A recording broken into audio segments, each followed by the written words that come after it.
Hello दोस्तों, नमस्कार। मैं सुनील संकल्प स्टडी पॉइंट में आपका स्वागत है। आज हम लोग हिंदी के कुछ क्वेश्चन का डिस्कशन करेंगे जो एग्जाम में पूछने की प्रबल संभावना है। चलिए, पहला क्वेश्चन हम लोग देखते हैं। क्या दिया हुआ है पहला क्वेश्चन? हिंदी उपभाषा में कुल कितनी बोलियां हैं? अगर मैं आपसे पूछूं कि हिंदी में कुल कितनी उपभाषाएं हैं, तो आपको जवाब क्या देना है कि 5 उपभाषा हैं। और इसी 5 उपभाषा के अंतर्गत कितनी बोलियां आती हैं? 17 बोलियां आती हैं। इसी 5 उपभाषा के अंतर्गत 17 बोलियां आती हैं। ठीक है, चलिए हम पांचों उपभाषा और 17 बोलियों पर चर्चा कर लेते हैं। एक बात और ध्यान से समझ लीजिए कि बोलियां होती हैं हकीकत में 17 ही, लेकिन आपके एग्जाम में 17 ना दिया रहे तो आप लगाइएगा किस पे आंसर? 18 पे। ठीक है, क्योंकि बिहार में एक एक्स्ट्रा बोली बोली जाती है जिसका नाम होता है कसिका। ठीक है, कौन सी बोली होती है? कसिका करके। ठीक है, तो ये 18वीं बोली में काउंट किया जाता है, इसीलिए यूपी टेट जो मानता है वह 18 बोली मानता है, क्योंकि ऑप्शन में 17 नहीं देता है। ठीक है, चलिए हम पांचों उपभाषा पे बस मैं चर्चा कर दे रहा हूँ, लिखूंगा नहीं तो बहुत बड़ी वीडियो बन जाएगी। एक उपभाषा होती है पहली इसकी, जिसका नाम है पश्चिमी हिंदी। कौन सी हिंदी? पश्चिमी हिंदी। पश्चिमी हिंदी के अंतर्गत 5 बोली आती हैं। पश्चिमी हिंदी के अंतर्गत कितनी बोली आती हैं? 5। आप अपने कॉपी पे नोट कर लीजिएगा। पहली बोली है कन्नौजी, फिर उसके बाद है ब्रजभाषा, कौरवी। कौरवी को ही खड़ी बोली कहते हैं, यानी कौरवी या तो ऑप्शन में देगा या तो खड़ी बोली, ध्यान से समझ लीजिए। फिर उसके बाद बुंदेली, बुंदेली के बाद हरियाणवी। ठीक है, हरियाणवी को ही बांगरू बोली भी बोलते हैं। ठीक है, तो इसको मैं ट्रिक एक बता दूं क्या? हाँ, ट्रिक एक समझ लीजिए। इसका ट्रिक है, याद रखिएगा, क है, कब है। के से कन्नौजी, बी से ब्रजभाषा, के से कौरवी, कौरवी को ही खड़ी बोली कहते हैं, और बी से बुंदेली, एच से हरियाणवी को ही बांगरू बोली कहते हैं। ये किसके अंतर्गत आती हैं? पश्चिमी हिंदी के अंतर्गत आती हैं। ठीक है, चलिए अगला देख लेते हैं उपभाषा। अगला उपभाषा है पूर्वी हिंदी। कौन सी हिंदी? पूर्वी हिंदी। पूर्वी हिंदी के अंतर्गत जो है कितनी बोलियां आती हैं? 3 बोलियां। इसका एक ट्रिक है ABC। कौन सा ट्रिक है? ABC। ए से अवधी, बी से बघेली, सी से छत्तीसगढ़ी। पूर्वी हिंदी के अंतर्गत 3 है, अवधी, बघेली, छत्तीसगढ़ी। अगला देखते हैं। अगला जो है उपभाषा है बिहारी हिंदी। कौन सी? बिहारी हिंदी। इसके अंतर्गत कितनी बोलियां हैं? 3। इसके अंतर्गत 3 बोली हैं। कौन कौन? MB, यानी मैथिली, M से मैथिली, M से मगही, B से भोजपुरी। ये किसके अंतर्गत आती हैं? बिहारी हिंदी के अंतर्गत। कौन कौन? मगही, मैथिली, भोजपुरी। ठीक है, अगला देखते हैं। अगली उपभाषा राजस्थानी है। क्या है? राजस्थानी के अंतर्गत 4 बोलियां हैं। 4 बोलियां। जैसे राजस्थान का एक केंद्र मानते हैं ना, यहाँ पे देखो, ये धन जैसा मैं लोगो बनाया हूँ, इसको केंद्र मानेंगे बीच में, तो इससे ऊपर यदि हम जाएंगे तो इसको क्या बोलते हैं? उत्तर। और उत्तर में कौन सी बोली बोली जाती है? मेवाती। कि राजस्थान के उत्तरी हिस्से में कौन सी बोली बोली जाती है? मेवाती। राजस्थान के दक्षिणी साइड में कौन सी बोली बोली जाती है? मालवी। कौन सी? मालवी। ऊपर यानी उत्तर में मेवाती और नीचे मालवी यानी दक्षिण में मालवी। अब देखो दाहिने साइड, दाहिने अपने जो केंद्र है उधर से दाहिने साइड यानी इसको बोलते हैं पूर्व। और पूर्व में क्या बोली जाती है? जयपुरी। जयपुरी, जयपुरी को ही ढूढ़ाड़ी बोली कहते हैं। जयपुरी, या तो जयपुरी देगा ऑप्शन में, या तो क्या देगा? ढूढ़ाड़ी बोली। ठीक है। अब इधर से हम चलते हैं बाएं साइड में, अपने हाथ के यहाँ केंद्र मानकर। बाएं साइड में कौन सी भाषा बोली जाती है? यानी इधर हो गया क्या? पश्चिम। और पश्चिम में बोली जाती है मारवाड़ी। मारवाड़ी, ठीक है, ये मारवाड़ी हो गया। तो ये राजस्थान में कितनी बोली है? 4। आगे चलते हैं, एक और बच रही है, कौन सी? पहाड़ी। पहाड़ी हिंदी। पहाड़ी हिंदी। पहाड़ी हिंदी में 2 ही बोली बोली जाती है, एक कुमाऊनी हो गई और एक क्या हो गई? गढ़वाली। एक गढ़वाली करके होती है, एक गढ़वाली और एक कुमाऊनी। चलिए हम काउंट करके बता देते हैं कितना होंगी, कितनी बोलियां होंगी। पश्चिमी हिंदी के अंतर्गत 5 बोली हैं, बिहारी हिंदी के अंतर्गत 3 बोली हैं, ठीक है, पूर्वी हिंदी के अंतर्गत 3 बोली हैं, राजस्थानी हिंदी के अंतर्गत कितनी? 4 बोलियां हैं, 4 बोलियां, ठीक है। फिर उसके बाद पहाड़ी हिंदी के अंतर्गत 2 बोलियां।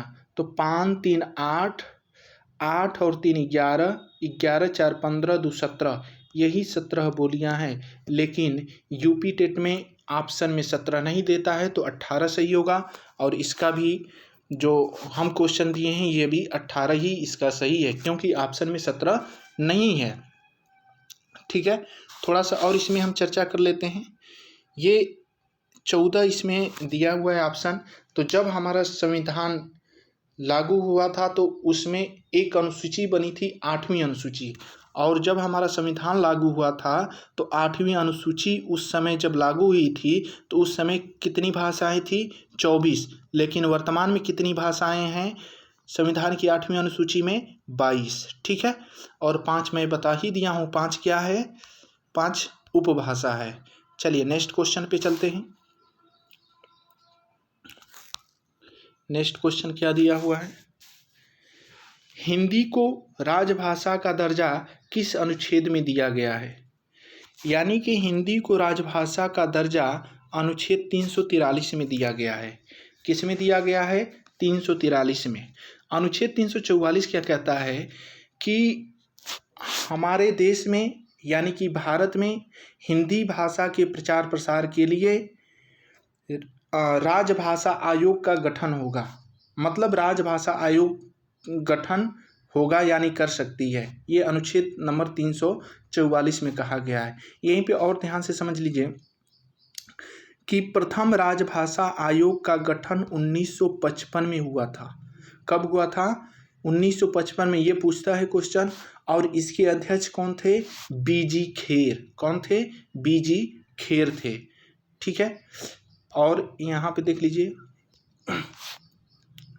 अनुच्छेद 356 में क्या दिया हुआ है? अनुच्छेद 356 में राष्ट्रपति शासन, राष्ट्रपति शासन। और अनुच्छेद 368 में क्या है? संविधान संशोधन। अनुच्छेद 368 में संविधान संशोधन। अच्छा, मैं हिंदी से कुछ क्वेश्चन पूछ लूँ क्या? पढ़ाया हुआ हूँ मैं, वही पूछूंगा। हिंदी दिवस कब मनाया जाता है बताइए तो? हिंदी दिवस कब मनाया जाता है? मैं बता देता हूँ, 14 सितंबर को। विश्व हिंदी दिवस कब मनाया जाता है? विश्व हिंदी दिवस ये मनाया जाता है 10 जनवरी को। कब मनाया जाता है? 10 जनवरी को, ठीक है। और एक क्वेश्चन और हमें बता दीजिए कि किस भाग में हिंदी के बारे में, जो संविधान के किस भाग में हिंदी के बारे में चर्चा की गई है? तो भाग नंबर कितना? 17। भाग 17 में चर्चा की गई है। किसका? हिंदी का, ठीक है। और जब हमारा संविधान लागू हुआ था तो उस समय कुल कितनी भाषा थी? 8वीं अनुसूची में 14। वर्तमान में कितनी है? 22, ठीक है। चलिए नेक्स्ट क्वेश्चन पे चलते हैं। निम्न में कौन सा वर्ण अल्प प्राण है? अल्प प्राण। तो अल्प प्राण आप लोग जानते हैं क्या होता है, यानी कि किस वर्ण को बोलने में हमें कम हवा की आवश्यकता पड़ती है। जैसे क, ख, ग, घ, ङ ऐसे बोल रहे हैं ना, तो आप अपने कंठ पे चाहे ऐसे ही देख लीजिए, क बोलिए फिर ख बोलिए। क बोलेंगे तो हमें कम समय लगेगा, लेकिन ख बोलेंगे तो हमें ज़्यादा समय लगेगा। यानी क बोलेंगे तो हमें कम वायु की आवश्यकता पड़ेगी और ख बोलेंगे तो ज़्यादा वायु की आवश्यकता पड़ेगी। यानी क क्या है? अल्प प्राण। लेकिन ख जिसमें ज़्यादा हवा की आवश्यकता पड़ती है वह क्या है? महाप्राण। फिर ग बोल कर देखिए, ग क्या है? ग में कम समय लगेगा, तो ग क्या हो जाएगा? अल्प प्राण हो जाएगा। ठीक है, ग क्या हो जाएगा? अल्प प्राण। लेकिन घ क्या हो जाएगा? घ में ज़्यादा समय लगेगा, यानी ज़्यादा हमें यहाँ हवा की आवश्यकता पड़ेगी, तो घ क्या हो जाएगा? महाप्राण हो जाएगा। ठीक है, और ङ बोलेंगे तो ये नासिक से बोला जाता है, लेकिन इसमें भी हमें कम की आवश्यकता पड़ती है। यानी कि हम कह सकते हैं कि वर्गीय व्यंजन का पहला वर्ण, तीसरा वर्ण और पांचवा वर्ण क्या होते हैं? अल्प प्राण। वर्गीय व्यंजन का पहला वर्ण, तीसरा वर्ण, पांचवा वर्ण क्या होते हैं? अल्प प्राण। थोड़ा सा रुक जाइए।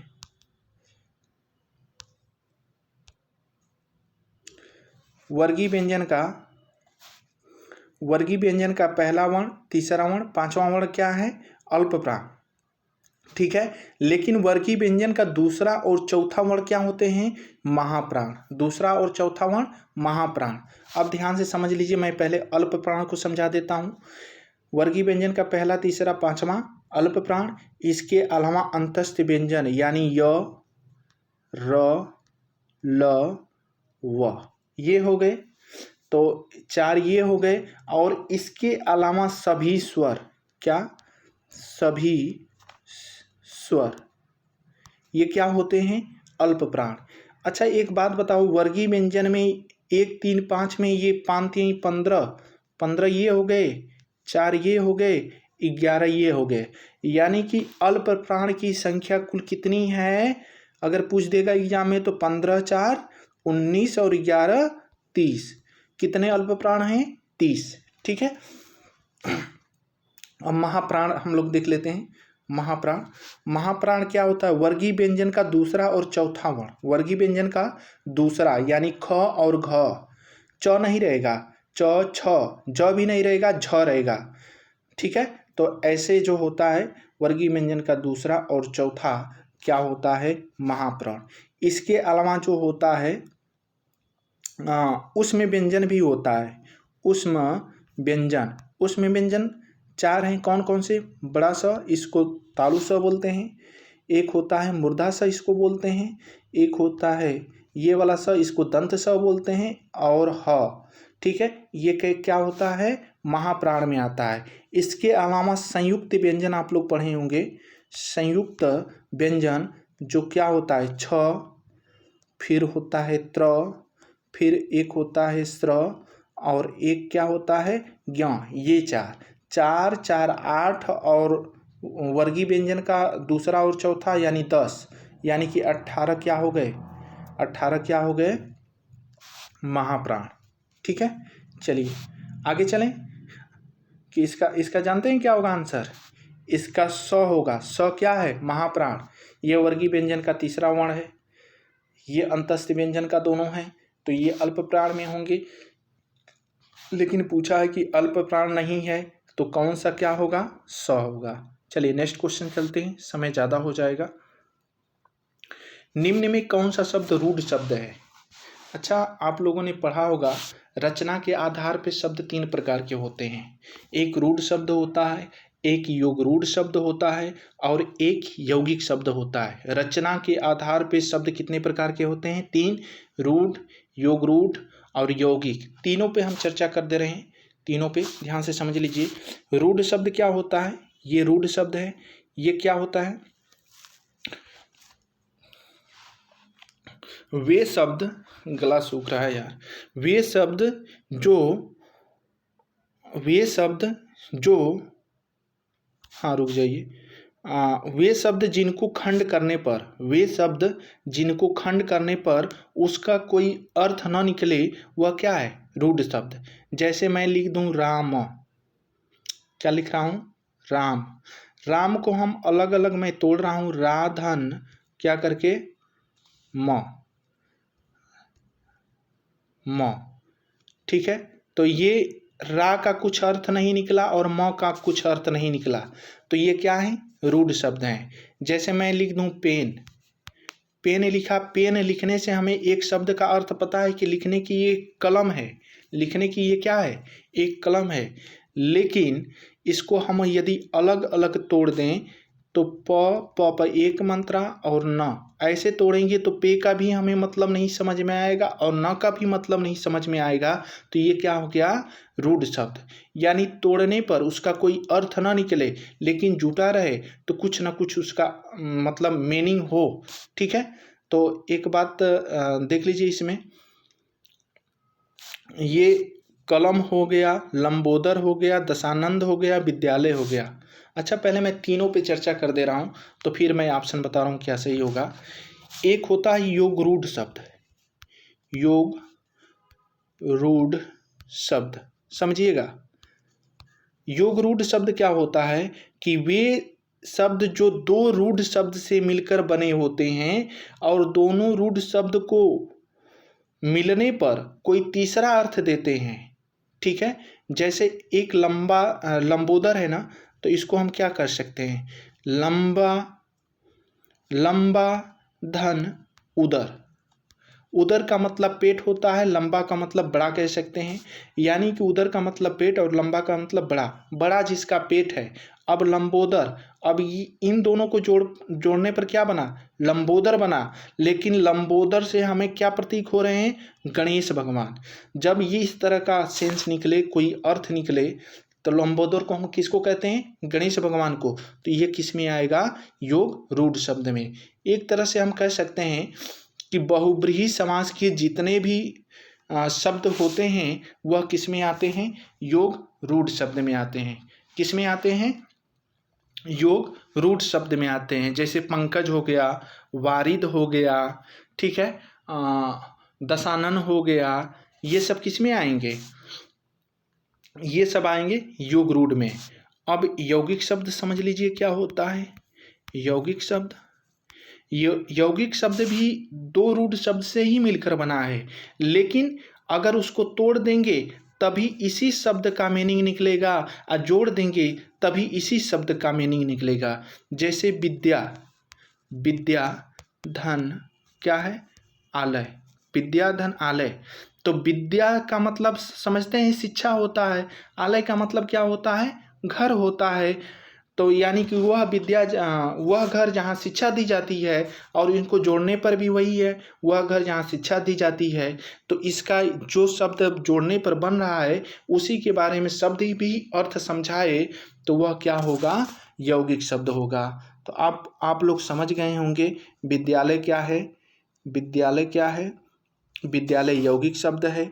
दशानन क्या है, योग रूढ़ शब्द है। लंबोदर क्या है, योग रूढ़ शब्द है। लेकिन कलम क्या है, रूढ़ शब्द है, क्योंकि कलम को हम तोड़ेंगे तो इसका कोई मीनिंग हमें नहीं पता चलेगा, कोई अर्थ हमें नहीं मालूम होगा, तो ये क्या हो जाएगा, रूढ़ शब्द।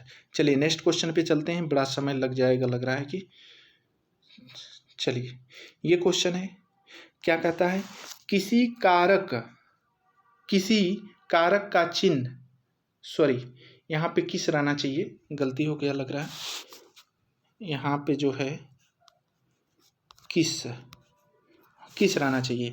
किस कारक का चिन्ह से अलगाव के लिए प्रयोग होता है। यानी इसमें क्या पूछ रहा है, किस कारक का चिन्ह से है और वह से किसके लिए प्रयोग होता है, अलगाव के लिए। तो आप लोग जानते होंगे हिंदी में कारक कितने होते हैं, 8 होते हैं। कितने होते हैं, 8। लेकिन संस्कृत में कारक कितने होते हैं, 7 होते हैं। सॉरी यार, संस्कृत में कितने होते हैं, संस्कृत में कितने होते हैं, 6 होते हैं, ठीक है, और हिंदी में 8 होते हैं। अब हम थोड़ा सा चर्चा कर दे रहे हैं 8 कारक के बारे में। 8 कारक होते हैं। एक होता है कर्ता, कर्ता कारक। इसका परसर्ग या परसर्ग का मतलब समझते हैं, जो इनका चिन्ह होता है उसी को परसर्ग कहते हैं। ठीक है, तो इसका परसर्ग यानी इनका जो चिन्ह होगा वह क्या होगा? ने।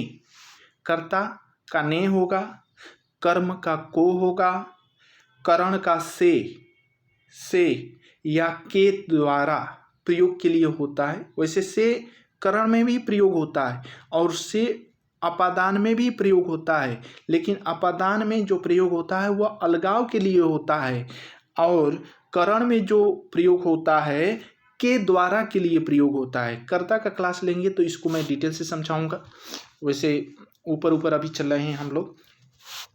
फिर करण हो गया, फिर संप्रदान होता है। संप्रदान का भी चिन्ह क्या होता है? के होता है, या तो के किसके लिए होता है? को लिए होता है। किसके लिए? को लिए। ठीक है, और अपादान से प्रयोग होता है, लेकिन किसके लिए होता है? अलगाव के लिए होता है। एक संबंध होता है, संबंध जानते हैं, किसी से ना किसी का संबंध होगा तो वह इसमें जैसे का, के, की, ना, ने, नी। ठीक है, राजा का पुत्र, राजा का पुत्र, इसमें का प्रयोग हुआ तो राजा का पुत्र हो गया, संबंध दर्शा रहा है। ठीक है, अधिकरण होता है, इसका परसर्ग होता है में, पर, ऊपर, पै, ऐसे करके होता है। ठीक है, फिर संबोधन में जानते ही हैं, किसी को हम संबोधित करते हैं, हे, हो, अरे, ये सब क्या होते हैं? संबोधन कारक के परसर्ग होते हैं। ठीक है, तो हम 8 कारक और उसके परसर्ग के बारे में चर्चा किया हूँ। ठीक है, तो ये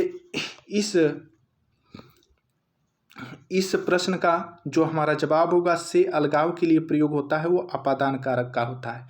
अधिकरण का क्या होता है? इसका भी अधिकरण का होता है में, इसका परसर्ग क्या होता है? में, और पर, ऊपर, पै, ऐसे करके होता है। कर्ता का कर्ता ने, करण का से होता है, लेकिन यह किसके लिए होता है? के द्वारा के लिए होता है। ठीक है, चलिए नेक्स्ट चलते हैं। थोड़ा सा हमें समय दीजिएगा भाई। नेक्स्ट क्वेश्चन,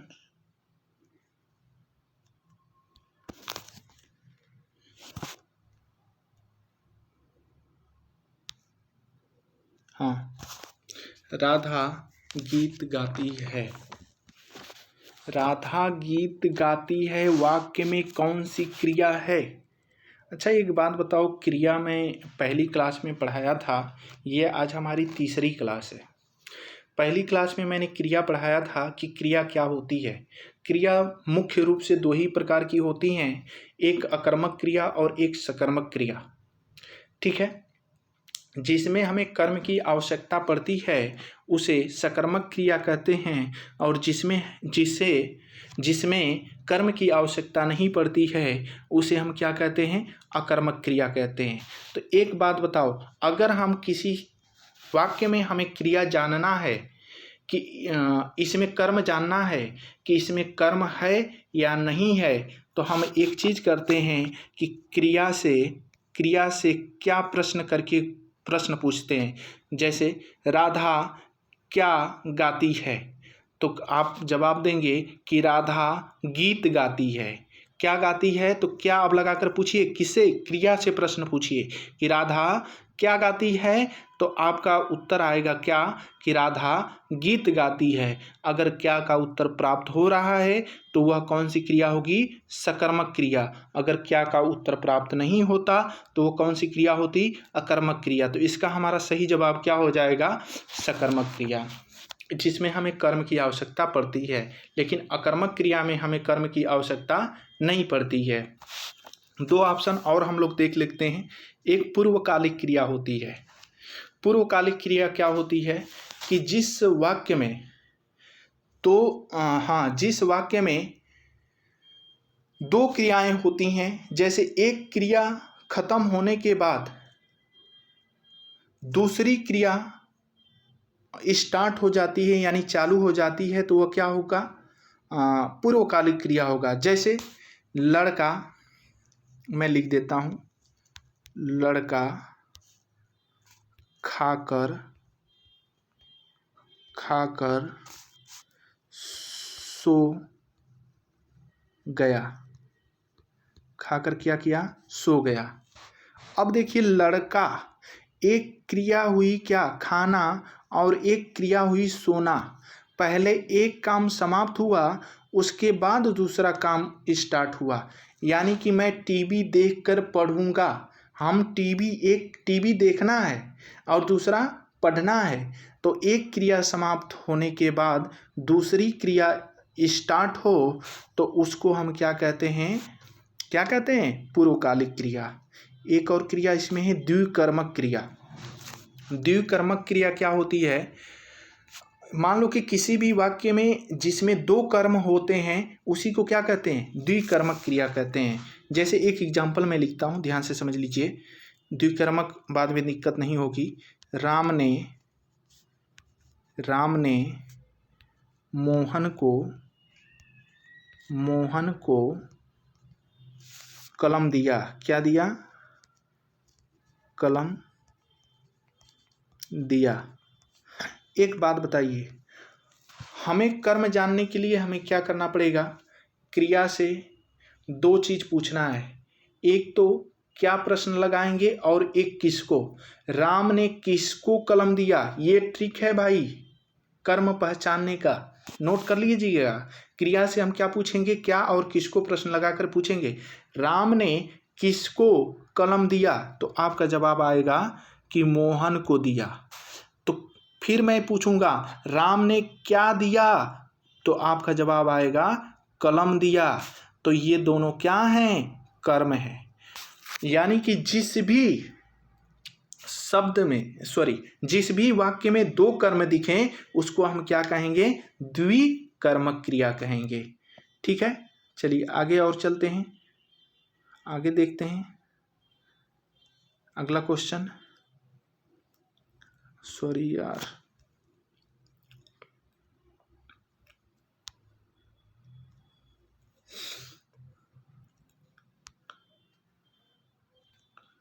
ये है 7वां क्वेश्चन। क्या दिया है? तुरंग किसका पर्यायवाची है?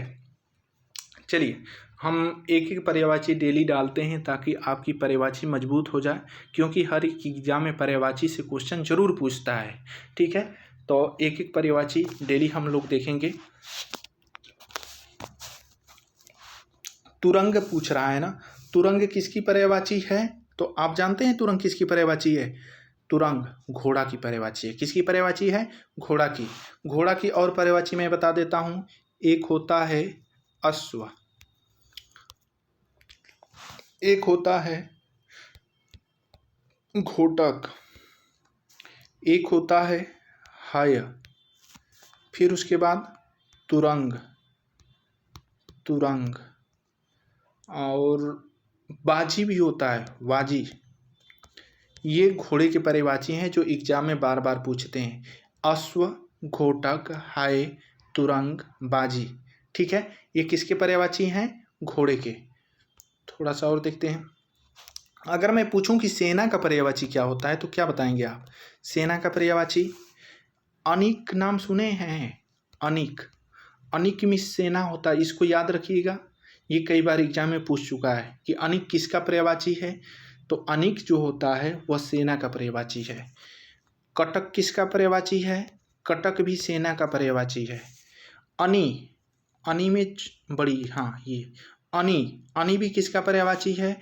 वह भी सेना का है। एक सबसे फेमस है चमू किसका पर्यायवाची है? चमू भी सेना का है। और दल तो जानते ही होंगे, दल किसका पर्यायवाची है? यह भी सेना का पर्यायवाची है। अच्छा, पत्थर का पर्यायवाची बता दीजिए तो। पत्थर का पर्यायवाची पाहन, उपल,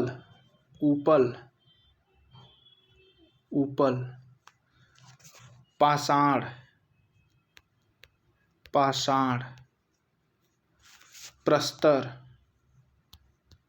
प्रस्तर, और सिल भी होता है। नहीं ये सुने हैं, रस्सी आवत जात है सील पर पड़त निशान, वही वाला ये सील है भी होता है। ठीक है, तो ये किसके पर्यायवाची हैं? पत्थर के पर्यायवाची हैं। किसके हैं? पत्थर के। एक और हम लोग पक्षी के पर्यायवाची भी देख लेते हैं। पक्षी के पर्यायवाची क्या होते हैं? बिहग होता है, बिहग। खग भी होता है, खग। पखेरु, पखेरु। परिंदा, परिंदा, परिंदा। और अंडज भी होता है। क्या होता है? अंडज। ये किसके पर्यायवाची हैं?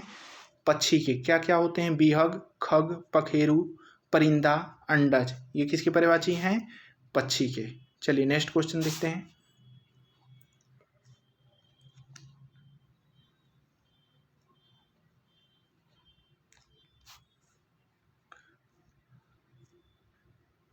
लो भाई, ये तो आ गया अलंकार का क्वेश्चन। काली घटा का घमंड घटा कौन सा अलंकार है? काली घटा का घमंड घटा कौन सा अलंकार है? एक बात मुझे बताओ, यहाँ पे एक घटा दिख रहा है, यहाँ पे देखो एक घटा यहाँ पे, एक घटा यहाँ पे। आप लोगों ने यमक अलंकार पढ़ा होगा कभी, तो उसमें क्या होता है? यदि एक ही शब्द दो बार दिखे और दोनों का अर्थ अलग अलग हो तो वह यमक अलंकार होता है। यदि एक ही शब्द कहीं वाक्य में दो बार दिखे और दोनों का अर्थ अलग अलग हो तो वह क्या है? यमक अलंकार होता है। तो काली घटा का घमंड घटा कौन सा अलंकार है? तो इसका सही जवाब होगा यमक अलंकार। एक घटा का मतलब होता है, ये काली घटा यानी कि बादल, बादल से संबंधित है। ठीक है। घमंड घटा यानी कि घमंड का घटा का मतलब कम, कम का मतलब घटना, घटना से संबंधित है। एक घटा का मतलब बादल हो गया, एक घटा का मतलब कम यानी घटना से संबंधित है। ठीक है, तो ये कौन सा? काली घटा का घमंड घटा यमक अलंकार है। श्लेष अलंकार कुछ बता दें क्या? श्लेष अलंकार थोड़ा समझ लीजिए। किसी वाक्य में एक शब्द के एक से अधिक अर्थ निकले, एक ही शब्द हो लेकिन एक से अधिक, दो अर्थ हो सकता है, तीन अर्थ हो सकता है, तो वह कौन सा अलंकार होगा? श्लेष अलंकार होगा। ठीक है, जैसे मैं एक एग्जाम्पल बोल दे रहा हूँ, जैसे चरण धरत चिंता करत चितवत चरहूँ और सुबरन को खोजत फिरे कवि व्यभिचारी चोर। चरण धरत चिंता करत चितवत चरहूँ और सुबरन, यहाँ पे देखिए एक शब्द है सुबरन। इस पूरे वाक्य में, इस पूरे दोहे में केवल एक ही शब्द है सुबरन, सुबरन है। ठीक है, सुबरन। और इस सुबरन का तीन अर्थ होता है। इस सुबरन का कितना अर्थ होता है? शब्द एक ही रहेगा लेकिन उसका अर्थ एक से अधिक बार होगा, तो वह क्या होगा? श्लेष अलंकार होगा। जैसे इसका मतलब हो गया कवि, कवि व्यभिचारी चोर। कवि क्या खोजता है? सुंदर वर्ण खोजता है, मतलब सुबरन का मतलब हो गया सुंदर वर्ण। व्यभिचारी, व्यभिचारी क्या खोजता है? मतलब एक बढ़िया लड़का जो है वो सोचेगा कि हम खूब अच्छी सी लड़की से देखकर शादी करें, तो उसका वह व्यभिचारिता है कि उसकी सुंदरता को वो देख रहा है। यानी कि एक सुबरन का मतलब होता है अच्छी स्त्री। और चोर से क्या मतलब है? सुबरन, तो चोर क्या खोजेगा? धन दौलत खोजेगा। यानी कि एक सुबरन का मतलब होता है स्वर्ण। क्या होता है? स्वर्ण होता है। ठीक है। अच्छा, उपमा अलंकार जानते हैं? उपमेय में उपमान की संभावना व्यक्त की जाती है, तो वह कौन सा अलंकार होता है? उपमा अलंकार। इसको पहचानने का बहुत आसान तरीका है। जैसे कहीं भी वाचक शब्द आपको दिख जाए, सा दिख जाए, सी दिख जाए, से दिख जाए, से दिख जाए, समान दिख जाए, नोट कर लीजिएगा कहीं मिलेगा नहीं, समान दिख जाए, सरिस दिख जाए, सरिस दिख जाए, और जैसे सम दिख जाए, सदृश दिख जाए, तो वाचक शब्द उपमेय में यदि ये शब्द दिख रहे हैं, कोई भी इसमें से एक सवर्ण दिखेगा, दिखेगा तो जरूर 100%। यदि यह दिख जाता है तो वह कौन सा अलंकार होगा? उपमा अलंकार होगा। जैसे एक एग्जाम्पल मैं बता देता हूँ, जैसे पीपर पात सरिस मन डोला, पीपर पात सरिस मन डोला। ये देखो, ये सरिस दिखा कि नहीं दिखा, यही वाचक शब्द होता है। उस शब्द में मतलब उस वाक्य में कहीं भी दिख जाए जो मैं आगे बताया हूं, तो वह कौन सा अलंकार है? उपमा अलंकार है। ये ट्रिक को कोई काट नहीं सकता है भाई। ये 100% दिखेगा, अप्रत्यक्ष नहीं रहेगा, प्रत्यक्ष रहेगा, दिखेगा। ठीक है, चलिए अगला क्वेश्चन देखते हैं हम लोग। हाँ, ये क्वेश्चन है शुद्ध वर्तनी से। इसमें पूछा है निम्न में से कौन सी वर्तनी शुद्ध है? शुद्ध पूछा है भाई, तो क्या ये जिजीविषा सही है? जिजीविषा सही नहीं है, गलत है। जिजीविषा कैसे लिखा जाता है?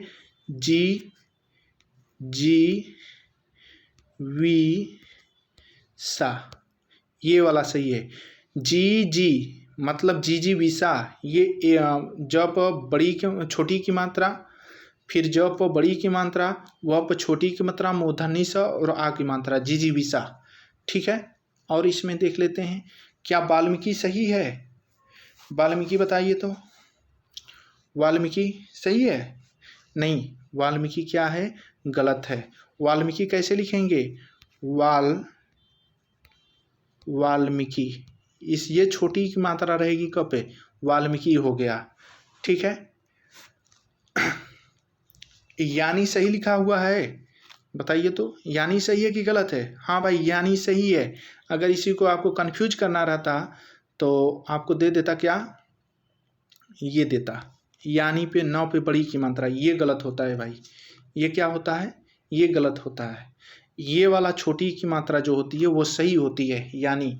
ठीक है, और जोसना मुझे बताइए तो, जोसना सही है? जोसना नहीं, जोसना क्या है? गलत है। जोसना लिखेंगे कैसे? जोत आधा स न, ये जोसना हो गया, ये सही है, जोसना। ठीक है, चलिए नेक्स्ट क्वेश्चन पे चलते हैं, और ये लास्ट क्वेश्चन है। हाँ, ये लास्ट क्वेश्चन है भाई। ठीक है, इसमें क्या दिया हुआ है? अली और अली, अली शब्द युग्म का सही अर्थ है। ठीक है, एक अली पे छोटी की मात्रा है और एक ली पे बड़ी की मात्रा है। इसका क्या पूछ रहा है? इसका सही अर्थ क्या होगा? तो क्या होगा? सखी भौरा, या भौरा सखी, या कंधा हिस्सा, या दसन दर्शन। तो इसका सही जवाब होता है, बताएंगे? बताइए तो। चलिए मैं बता देता हूँ। जो छोटी की मात्रा रहती है ल पे, रुक जाइएगा, जो छोटी की मात्रा रहती है ल पे, उसका मतलब होता है भौरा। क्या होता है? भौरा। और जो बड़ी की मात्रा रहती है ल पे, उसका मतलब होता है सखी। छोटी का मात्रा भौरा और बड़ी का मात्रा सखी। अली का पर्यायवाची पूछता है, मतलब भौरा का पर्यायवाची पूछता है, तो अली होता है, भ्रमर होता है, भृंग होता है। ठीक है, षटपद भी होता है, ध्यान रखिएगा, षटपद भी होता है। ठीक है, अब देखो एक और मैं इसमें बता देता हूँ। अंश, अंश का नाम सुने होंगे, ये वाला अंश, ये वाला। तो इस अंश का मतलब होता है क्या? कंधा। क्या होता है? कंधा। लेकिन यहीं पे अंश में बड़ा सा हो जाएगा और यहाँ पे बिंदी, तो इसका मतलब होता है क्या? हिस्सा, हिस्सा यानी भाग। ठीक है, एक और मैं बता देता हूँ। देखो, जहाँ जो कंफ्यूज वाला है वही मैं बता रहा हूँ। एक होता है अमित, अमित, म पे छोटी की मात्रा है, अमित। अमित का मतलब होता है अधिक। क्या होता है? अधिक होता है। ठीक है, और एक बड़ी की मात्रा का बनता है अमित, ये अमित होता है। इसका मतलब होता है शत्रु। क्या होता है? शत्रु। ठीक है। अच्छा, एक और मैं बता देता हूँ, एक और देख लीजिए। अभय। अभय का मतलब होता है निर्भय। निर्भय। ठीक है। और उभय, उभय तो जानते होंगे। उभय का मतलब क्या होता है? दोनों ओर। दोनों ओर। ठीक है, दोनों ओर। ये दोनों ओर हो गया। तो आज 10 ही क्वेश्चन थे दोस्तों। मैं ये 10 क्वेश्चन 10 टॉपिक से लिया हूँ। और थोड़ा सा हमारे चैनल को सब्सक्राइब और लाइक करिए, और प्रोग्रेस हो हमारे चैनल का थोड़ा। और मैं डेली जो है हिंदी का क्लास का वीडियो एक लेकर आऊँगा।